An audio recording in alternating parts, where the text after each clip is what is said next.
ಬಿಜೆಪಿಯವರು ನಾವು ಸಂಕಷ್ಟ ದಿನಗಳನ್ನ ಎದುರಿಸ್ತಾ ಇದ್ದಾಗ ನಮ್ಮ ಪಕ್ಷದ ಅಧ್ಯಕ್ಷರು ನಿಮ್ಮಲ್ಲಿ ತನು ಮನ ಧನವನ್ನ ಅರ್ಪಣೆ ಮಾಡಿ ಬಡವರ ಪ್ರಾಣವನ್ನ ಉಳಿಸಿ ಬಡವರ ಕುಟುಂಬಗಳನ್ನ ಉಳಿಸಿ ಅಂತ ನಮ್ಗೆ ಬೋಧನೆ ಮಾಡ್ತಾ ಇದ್ರು, ಕರೆದು ಉಗಿತಾ ಇದ್ರು ನಮ್ಮನ್ನ. ಯಾಕಂದ್ರೆ ಈ ವೇದಿಕೆಯಲ್ಲಿ ಆ ಮಾತು ಹೇಳಿದ್ರು ತಪ್ಪಾಗುತ್ತೆ. ಆದ್ರೆ ಅವರು ಕೋವಿಡ್ ಸಂದರ್ಭದಲ್ಲಿ ಯಾರು ಆರೋಗ್ಯವನ್ನ ಕಡಿಸ್ಕೊಂಡು ಹಾಸ್ಪಿಟ್ಲ್ಗೆ ದಾಖಲೆ ಆಗ್ತಾರೆ, ಅವರ ಬೆಡ್ಗಳನ್ನು ವ್ಯಾಪಾರ ಮಾಡ್ತಾ ಇದ್ರು, ಮೆಡಿಸಿನ್ಸ್ ನ ವ್ಯಾಪಾರ ಮಾಡ್ತಾ ಇದ್ರು.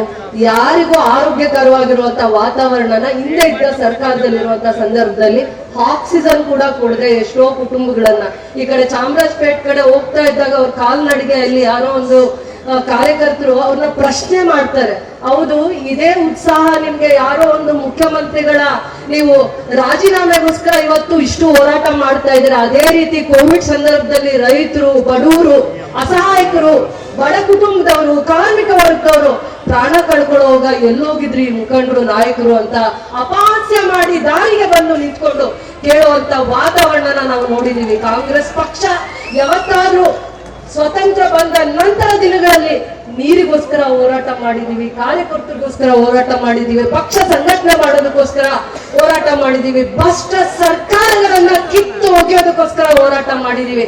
ಯಾವುದೇ ಒಂದು ಮಂತ್ರಿಯನ್ನ ಕೆಳಗಿಳಿಸಿ, ಮುಖ್ಯಮಂತ್ರಿಗಳನ್ನ ಕೆಳಗಿಳಿಸಿ, ಪ್ರಧಾನ ಮಂತ್ರಿಗಳನ್ನ ಕೆಳಗಿಳಿಸಿ ಅಂತ ಅಪಹಾಸ್ಯ ಮಾಡಿಕೊಂಡು ನಾವು ನಗೆ ಬಾಟ್ಲಾಗಿ ಎಲ್ಲೂ ಬೀದಿಯಲ್ಲಿ ನಿಂತ್ಕೊಂಡು ಪ್ರಚಾರಕ್ಕೆ ಇಳಿಲಿಲ್ಲ, ಎಲ್ಲೂ ಇಳಿಲಿಲ್ಲ ನಾವಂತ ಅಪಹಾಸ್ಯ ಮಾಡಿಕೊಂಡು. ಇದು ಎಷ್ಟು ಷಡ್ಯಂತ್ರ ಇದೆ.